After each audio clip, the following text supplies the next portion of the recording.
Vou começar o programa conversando com a doutora Patrícia, falando um pouquinho mais da hepatite. Só para você ter uma ideia do que está acontecendo lá em Curitiba, houve um aumento no número de casos de mais de 7.000% nos primeiros meses desse ano em relação ao ano passado. Doutora, muito obrigada de você estar aqui conosco. Boa tarde. Acho muito importante, doutora, que nós falemos sobre isso. Tudo bem que está acontecendo em Curitiba, mas a gente sabe que a doença, ela se espalha, né, doutora? Porque o contágio é muito fácil. Esse silêncio da hepatite, sendo ela A, B ou C, também chama atenção, porque daí não existe uma detecção precoce.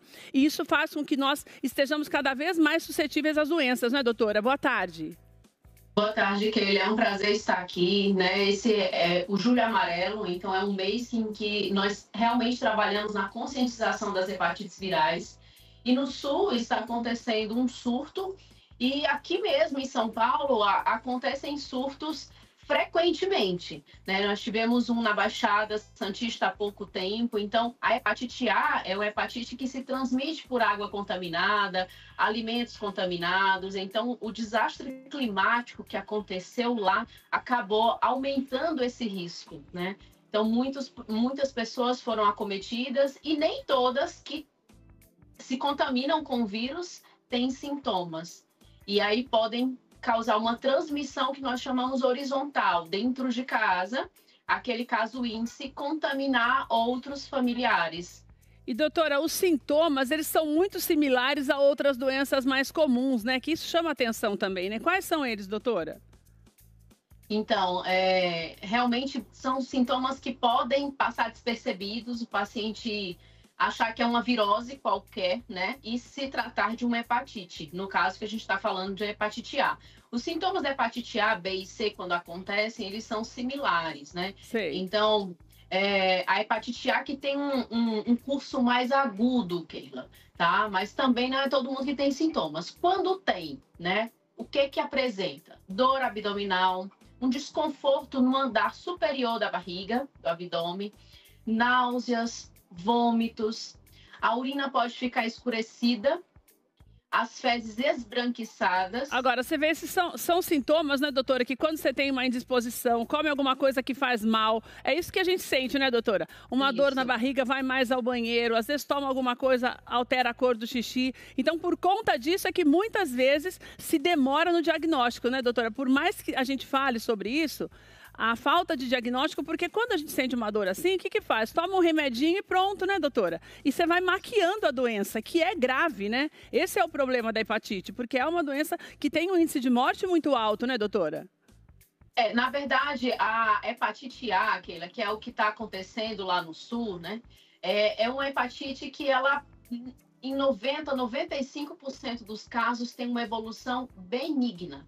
Tá? Então, o contágio entre as pessoas realmente é um contágio muito alto, certo. Mas a minoria complica, graças a Deus. A minoria complica, a minoria faz uma hepatite aguda grave, com necessidade, em casos muito raros, mas pode acontecer, de transplante de fígado. Então, a grande maioria tem um curso benigno da doença, mas, sim, pessoas que já têm alguma doença, o quadro de hepatite pode ser mais grave, tá? E é um tipo de hepatite que não cronifica. É diferente da hepatite B, da hepatite C, que foi mencionado antes, né? Então, quando nós falamos desse índice alto de mortes, de mais de 3.000, eles juntam todas as hepatites virais, né, doutora? A, B e C no mundo inteiro. E daí a gente chega a esse número que é bastante alto, porque daí já são milhões de pessoas acometidas todos os anos. E aqui no Brasil são mais de 780 mil, né, doutora?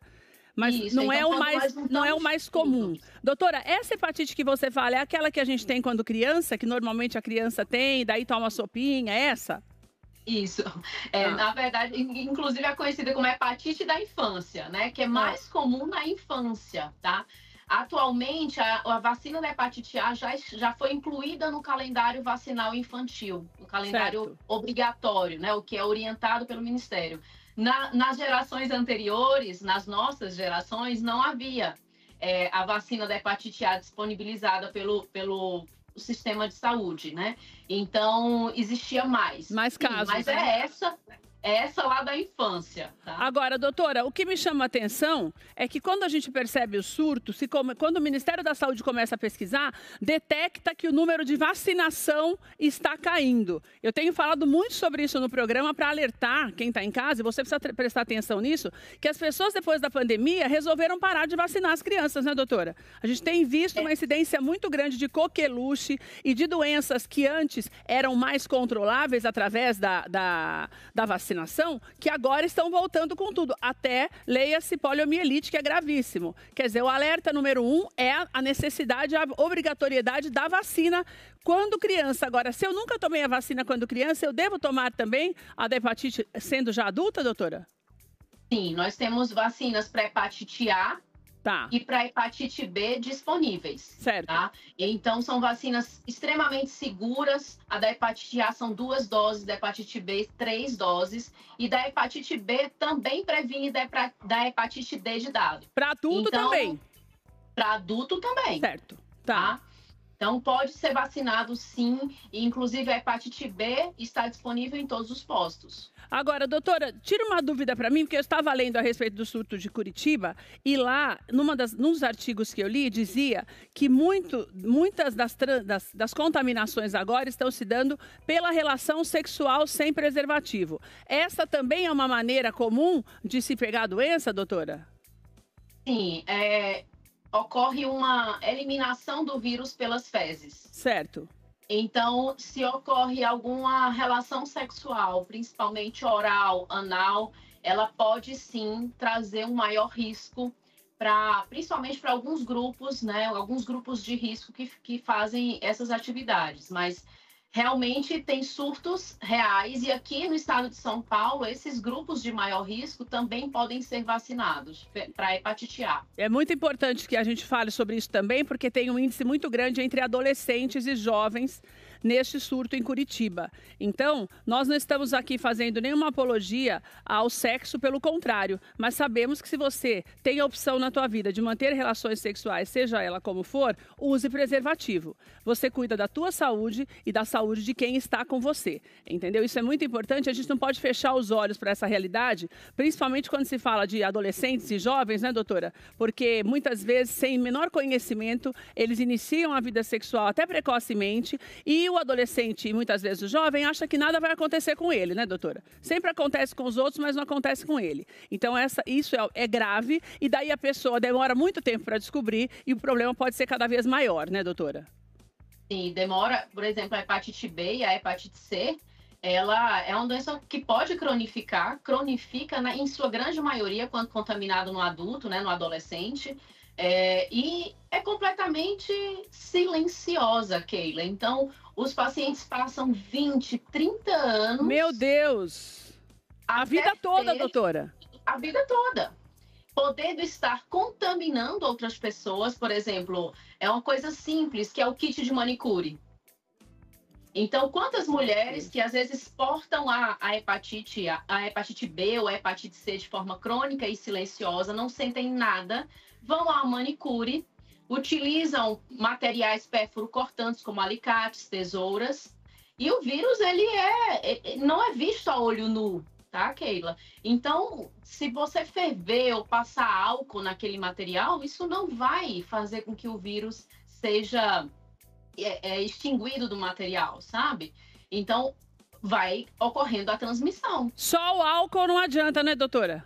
Não adianta. Não álcool não esteriliza, né, doutora? Não esteriliza. Inclusive, se for uma estufa, a estufa não pode ser aberta para colocar uma outra peça até concluir todo o ciclo para esterilizar. Quer dizer, a não ser que seja uma autoclave, a autoclave acaba sendo mais segura porque não tem como abrir até finalizar. Certo. Quer dizer, muitas vezes, na maioria das vezes, aliás, a contaminação é feita pela desinformação e o descuido, né, doutora? Sim. E nós temos vacinas, né? A hepatite C, nós não temos vacinas, mas temos como evitar. Como evitar. Doutora, muito obrigada pela tua participação. Uma alegria ter você aqui. Venha sempre, adorei te conhecer. Doutora Patrícia Almeida, hepatologista. Instagram da clínica é Almeida Patologia. Hepatologia, aliás, Almeida Hepatologia está aí na tela para você. Vou te convidar mais vezes, tá, doutora? Venha pessoalmente para nos conhecer. Sim, estou à disposição. Muito obrigada pelo espaço. Um beijo, querida. Bom trabalho. Beijo. Obrigada.